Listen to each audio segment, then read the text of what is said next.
నమస్తే, welcome to our channel. మీ నాగేష్.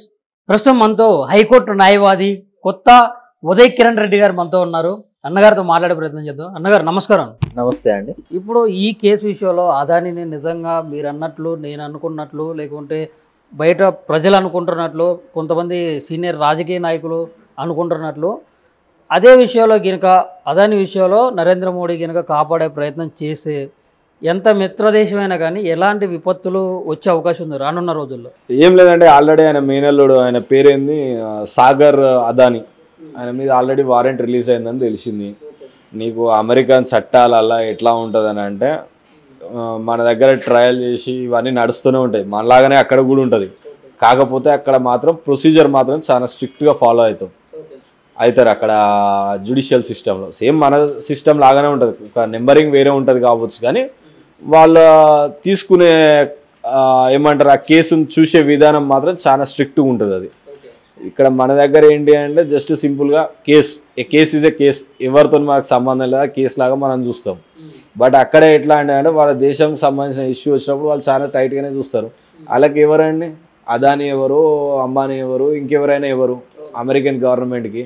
వాళ్ళే మా దేశములు కాదు, వాళ్ళకి లీస్ట్ ప్రయారిటీ. వీళ్ళంతా ఇన్ఫ్లుయెన్స్ చేయాలని చూసినా కూడా ఇన్ఫ్లుయెన్స్ కాదు, ఎందుకంటే వాళ్ళకి సంబంధం లేని వ్యక్తులు వీళ్ళంతా. ఇప్పుడు నీకు ఏమైనా సంబంధం ఉంటే ప్రైమ్ మినిస్టర్ నరేంద్ర మోదీతో ఉండే సంబంధం ఏంది, ఇండియన్ ప్రైమ్ మినిస్టర్, అంతవరకే. దోస్తు కాదు, శత్రువు కాదు. ఇక్కడ కూడా అంతే ఉంటుంది. నీకు అదాని అనే వ్యక్తి లీస్ట్ ప్రయారిటీ, ఎందుకంటే ఆయన పౌరుడైనా కానీ చూసేటోళ్ళేమో, ఆయన అక్కడ దేశ పౌరుడు కూడా కాదు కదా, ఇండియన్ సిటిజనే కదా. అంతే మరి. సో ఆయన వాళ్ళని ఎందుకు పట్టించుకుంటారు? అవసరం లేదని అంటారు. నీతో నాకేం సంబంధమయ్యా, నువ్వు ఇది చేసింది ఫ్రాడు, నడవని కేసు ఇక్కడికే ఉంటుంది అక్కడ.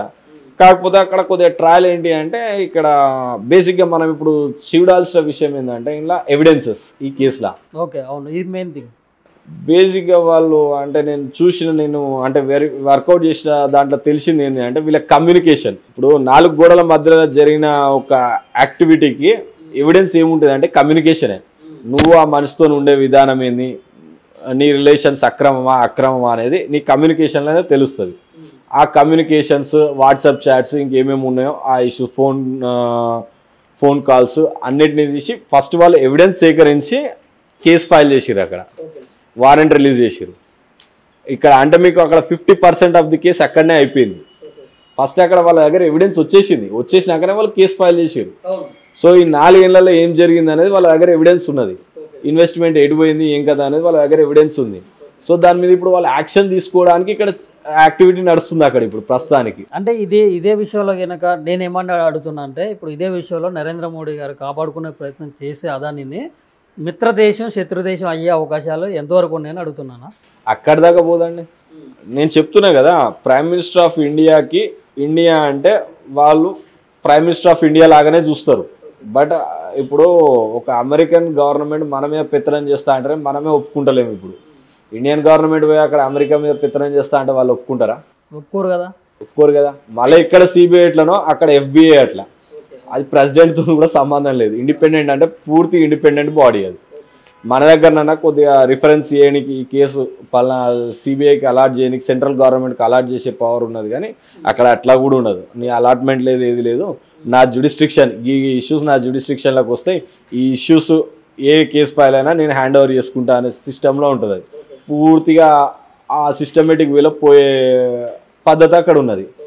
సో అక్కడ నీకు FBI అక్కడ మెయిన్ ఇంపార్టెంట్. ఇప్పుడు ఆ కేసు FBI టేకప్ చేస్తుంది, ఎందుకంటే విత్ ఇన్ అమెరికన్ అయితే అక్కడ లోకల్ ఇన్వెస్టిగేషన్ ఏజెన్సీస్ టేకప్ చేస్తాయి, అంటే ఆ US ఇన్వెస్టిగేషన్ ఏజెన్సీస్ టేకప్ చేస్తుంది. బట్ ఇది బౌండరీస్ దాటింది కదా, ఇండియన్ ఆఫీసర్స్కి బ్రైబ్ చేయడానికి అమౌంట్ ఇన్వెస్ట్మెంట్స్ని ఆయన ప్రొక్యూర్ చేస్తుండే అనేది కదా అక్కడ ఇష్యూ. సో బార్డర్ దాటింది కాబట్టి ఇష్యూ ఆటోమేటిక్గా FBI చేతిలోకి పోతుంది, ఫెడరల్ బ్యూరో ఆఫ్ ఇన్వెస్టిగేషన్. ఓకేనా? ఇప్పుడు 250 కోట్ల సంథింగ్ ఇప్పుడు అదానీ గారు ఇక్కడ మన భారతీయులు కొంతమంది అంటే 7 పేర్లు అయితే బయటికి రావడం జరిగింది. ఇంకా చీకటి కోణంలో కొంతమంది ఉన్నారని చెప్పి తెలవడం కూడా జరిగింది. అయితే అసలు వాళ్ళు ఎవరంటారు అంటే ఎన్ని కోట్లు లంచాలు ఇస్తా అని చెప్పేసి అదానీ ఒప్పుకున్నాడు. అయితే ఇక్కడ 7 వ్యక్తులు ఎవరు అంటే అదానితో సహా 7 వ్యక్తులు అన్నారు. అందులో ఆయన మేనల్లుడు సాగర్ అదానీ కూడా ఉన్నాడు. అట్ ది సేమ్ టైం ఆయన కాక ఇంకో 6 కంపెనీల డైరెక్టర్లు, Adani green powers company Adani గ్రూప్లో అదానీ గ్రీన్ పవర్ కంపెనీ అని చెప్పి గ్రీన్ పవర్ ప్రైవేట్ లిమిటెడ్ అని చెప్పి కంపెనీ, ఆ కంపెనీకి సంబంధించిన డైరెక్టర్స్. వీళ్ళతో పాటు ఇక చీకటిగా అంటే ఇక మనకే అర్థమవుతుంది అందులో ఎవరెవరు ఇన్వాల్వ్ అయ్యారు, అఫీషియల్స్, గవర్నమెంట్ అఫీషియల్సా, లేకపోతే గవర్నమెంట్ నడుపుతున్న పెద్ద మనుషులా, లేకపోతే ప్రధానమంత్రి అనేది ఆ ఇన్వెస్టిగేషన్లో బయటికి రావాలి. బట్ ఎవరో ఇక్కడ నుంచి అయితే ఆయనకు సహకరించిండు అనేది అయితే అర్థమవుతుంది. ఎందుకనంటే అన్ని డబ్బులు తీసుకొచ్చి ఇక్కడ నువ్వు మిస్యూజ్ చేస్తున్నట్టే కదా, నువ్వు కంపెనీలో ఇన్వెస్ట్మెంట్ అని పట్టుకొని వచ్చావు, బట్ అవి నువ్వు లంచంలాగా ఇవ్వాలని ఇచ్చే ప్రయత్నం నువ్వు చేసినావు అని అంటేనే ఆ వైట్ మనీ నువ్వు బ్లాక్ మనీ లాగా కన్వర్ట్ చేసినట్టే కదా.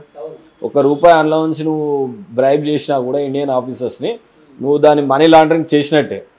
సో ఇది ఈడీకి పక్కా జ్యుడిస్ట్రిక్షన్ ఉన్న మ్యాటర్, ఇది ఎన్ఫోర్స్మెంట్ డైరెక్టరేట్. ఇప్పుడు అక్కడ 5,000 కోట్లు అంటే ఇక్కడ అసలు ఆ నెంబర్లు చాలా దూరం పోతుంది. మినిమం మనం కౌంట్ చేసినాం.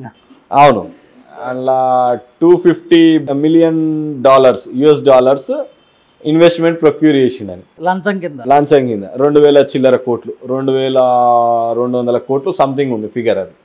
At the same time coming 20 yearsకి $2 billion, అది మనం ఇండియన్ కరెన్సీలో కన్వర్ట్ చేసుకుంటే దాదాపుగా అటు ఇటుగా 17,000 crores వస్తుంది.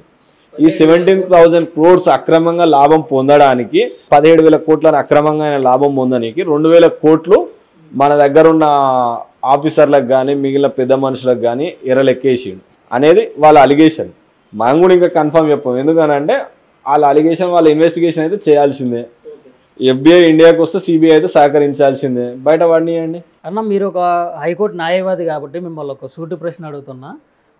అసలు ఈ విచారణ CBI కానీ సంథింగ్ ఈ విచారణ అనే దాని మీద మీ అభిప్రాయం ఏంది పర్సనల్? ప్రస్తుతానికి ఈ విచారణ ఎంత ట్రాన్స్పరెంట్గా ఉంటే అన్ని విచిత్రాలను మనం చూడగలుగుతాం ఇక్కడ. ఎందుకంటే ఇప్పుడు ఈ విచారణ, ఈ అలిగేషన్స్ ఫేస్ చేస్తున్న వ్యక్తి కూడా ఇదే ఫస్ట్ అలిగేషన్ కాదా మనిషి, ఇదే లాస్ట్ అలిగేషన్ కూడా కాదు. ఇంతకుముందు చాలా అలిగేషన్స్ వచ్చినాయి. అసలు 2014 బిఫోర్ ఆయన ఎవరో కూడా నాకు తెలియదు, నాకే కాదు చాలా మందికి తెలియదు. ఇండియాలో అప్పుడు రిచెస్ట్ పర్సన్ ఎవరంటే అంబానీల పేర్లు చెప్తుండేది, కానీ నేను ఎవరో కూడా తెలియదు. అప్పుడప్పుడు అక్కడక్కడ న్యూస్ పేపర్లో అక్కడక్కడ ఒక్కొక్క ఆర్టికల్ కనిపిస్తుండేది. ఏమని కనిపిస్తుండేది, 1,000 కోట్ల అప్పులు ఉన్నాయి ఇట్లే